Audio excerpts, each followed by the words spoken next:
Jesse Ventura is the former independent governor of Minnesota. He's also a former U.S. Navy SEAL. The new book is 63 Documents the Government Doesn't Want You to Read. And I've actually, unlike with many of our guests, I've read this book, which is a good start. Governor, thanks for joining us. Thank you, David. Great to be here.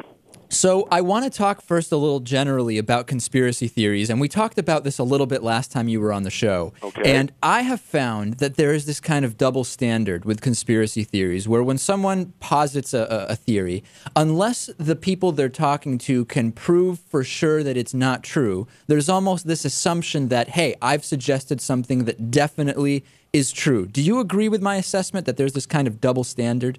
Well, what I see happening is that simply the words conspiracy theory, people automatically take it as being, well, that's just a bunch of baloney, that they put together and all that. And what they don't realize is that in most cases, the government or the other side only provides a theory also.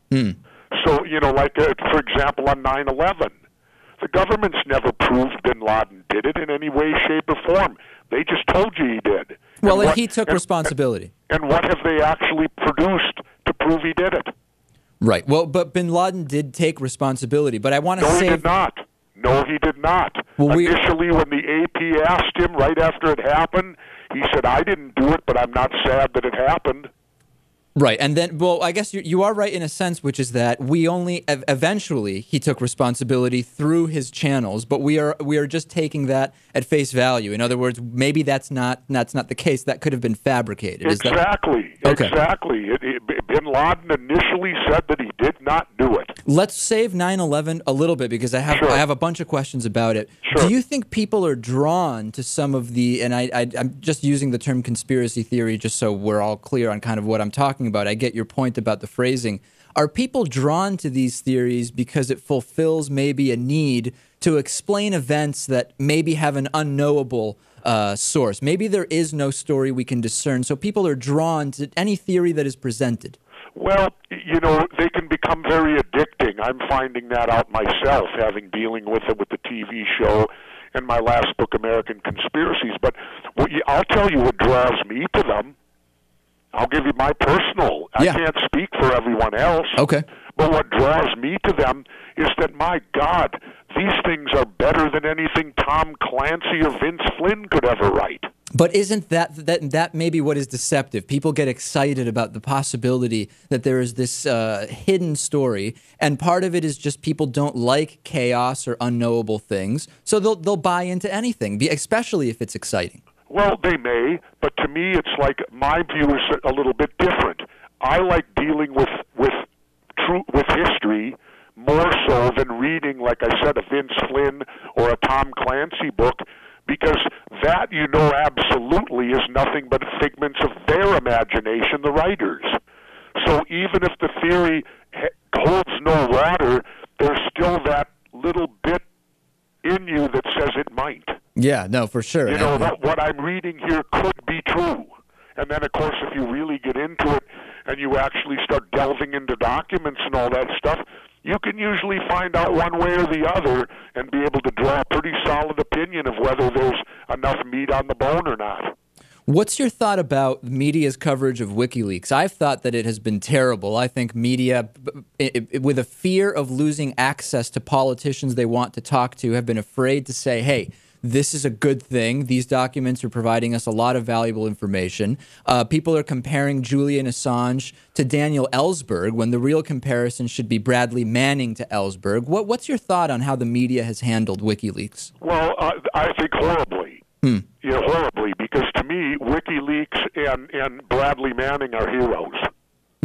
That's my opinion, and I'm backed up, I think, by a pretty good guy that'll stand with me. And you know who that guy is? Tell me. Patrick Henry, remember him? I think he originally said, "Give me liberty or give me death." Well, but so you're not saying. Let me read you Patrick Henry's quote. Yeah. The liberties of a people never were nor ever will be secure when the transactions of their rulers may be concealed from them. But if Bradley, you're not saying that you believe Bradley Manning is not guilty of anything. I mean, my position is I think that this is positive. If Bradley Manning broke the law, he deserves to be punished. However, the conditions he's being held at now seem to be going above and beyond what is reasonable. Absolutely. And, you know, when you talk about breaking the law, let's really talk about breaking the law. The first thing Bradley Manning revealed was what? That helicopter, that chopper that hovered in the air in Iraq and murdered those people down on the ground, correct? Yeah. All right. So Bradley Manning's in jail for revealing that, but the murderers are still free? Yeah, well, it's like we see that everywhere. Not one Wall Street executive has gone to jail either, so that's no surprise. But, exactly. But with Bradley Manning specifically, I had Dennis Kucinich on the show last week. He wants to go see Manning and see exactly how he's doing. What is going on? What legal... Let me ask you, will they let Dennis Kucinich do it? He thinks that he's going to be able to see him. He thinks he is. He thinks. Yeah. He's an elected congressman. Absolutely. If he can't get in there, then something's dearly wrong. There's no question, and it's been weeks now since he sent the letter. He was treading carefully when he was talking to me because I think he thinks any misstep and they'll say you're not going to see him. And, well, I'll tell you what, if I was in Dennis Kucinich's place, do you know what I'd do? I would drive right up there and pound on the door. Well, I know you would. And say, here I am, here's my ID, I'm a U.S. congressman, let me in. And let them tell you, well, we're sorry, Congressman, you can't come in. And then I'd call a press conference right in front of Quantico. Why doesn't he do that? I don't know. That's what I'd do if I had that power. See, I don't have that power anymore because I'm not an elected governor anymore. If I was governor right now, I might do it. And say, well, I had the same thing happen to me when I was investigating Plum Island. I watched that episode, yeah. You know, and I said to the security guy that had his back turned to me, I said, well, I'm a governor. I said, can I go out there and see what's out there? And he snapped back, you're not a governor anymore. And so I said to him, well, tell me then, if you will, what office do I need to win so that I can go out there? Because trust me, I can win the office. Just tell me which one so that I'm then allowed in this place. You know what troubles me the most about all of this? Yeah. Is the fact that, like right now, last year, were you aware that the government classified 16 million documents top secret? I did know, yeah. Yeah. Now, that must be every document they put out. Now, how on earth, and here's my argument back to everyone. I'm a taxpayer. I have every right to know what my money is being spent on. I have that right. They're taking my money and putting it in the public domain of government. I have every right to know what they spend my money on. But you're not suggesting that absolutely everything needs to be in the open. There are times for discretion and sure diplomacy. There are, but when it's over, open it. I understand that as being a Navy SEAL. Yeah. That you don't want to jeopardize missions. You don't want to put anyone in danger. But once that is passed within a reasonable amount of time, let's take a look for a moment and go back to John F. Kennedy. Why did they have to lock up every bit of information on Lee Harvey Oswald for 75 years? Well, why do they? What do you think? Well, because they obviously don't want you to read about it, and and it's covered up. Well, another quick thing. Did you know today you still can't get Lee Harvey Oswald's tax return? I did not know that. Yeah. Now, why? Why? There must be something in it. Well, here's what would be in it. If Oswald, you could follow the money trail then. If Oswald was being paid by the government, then obviously that would show he isn't who they said he was, and that he was indeed what I believe and know he was. Yeah, but agent. But Governor, wouldn't they be smart enough to, even in his tax return, make it into, there may be some company that seems completely benign. Wouldn't they be one step ahead there? Well, of course, but you can research that. I can tell you what company. The Sure. O'Reilly Coffee Company in New Orleans. Oswald worked for them because a woman, Judith Berry Baker, has now written a book. She was Lee Harvey Oswald's mistress.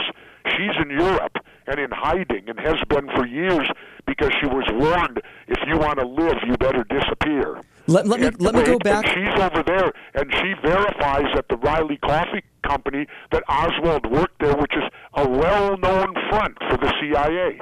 Let me go back to you and the elected official comment that you made. Do you think that you could again hold high office? And the reason I ask, and we got into this a little bit last time you were on the show, is that in the eyes of many, you have become much more extreme and outspoken in your views since you left office.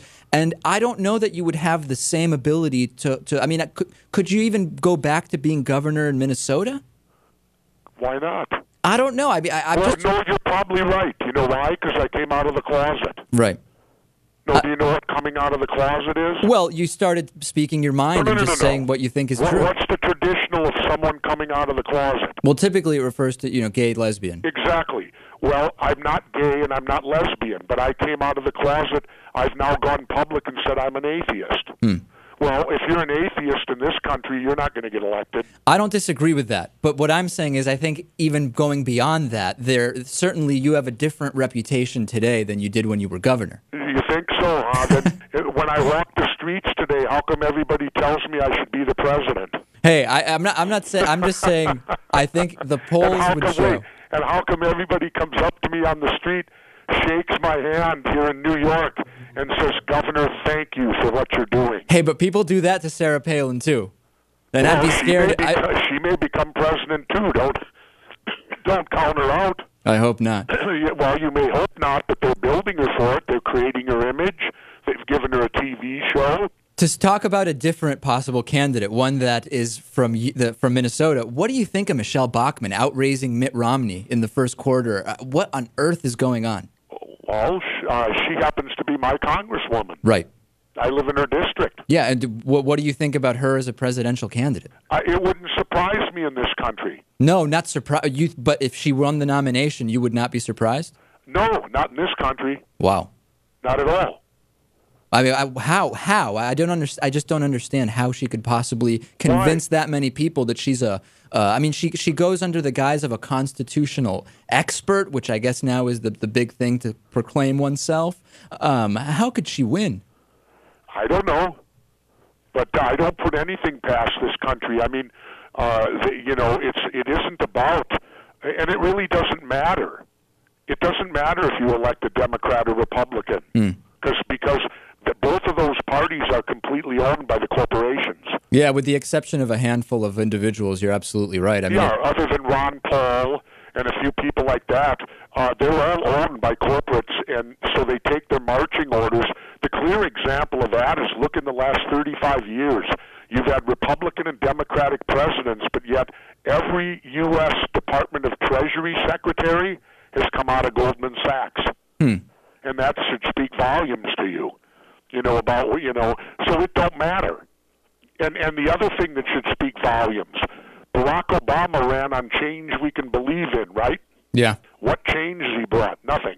Oh, believe me, I'm progressive, and our show is a so-called liberal show. But believe me, we are pointing out all of Barack Obama's issues. Absolutely. I mean, the biggest one to me is how will the Republicans who tend to criticize Democrats for being scared to pull the trigger on military action and pacifists? I mean, Barack Obama sent tens of thousands of troops to Afghanistan just after winning the Nobel Peace Prize. And he just pulled the trigger on Libya. What will Republicans do with that story? They're going to have to come up with something else. Well, they'll probably get him because he did it illegally. He didn't bring it to the Congress. They're already talking about it. They're even saying even George Bush brought Afghanistan and Iraq to the Congress. Barack Obama didn't even do that. He just ordered it on his own.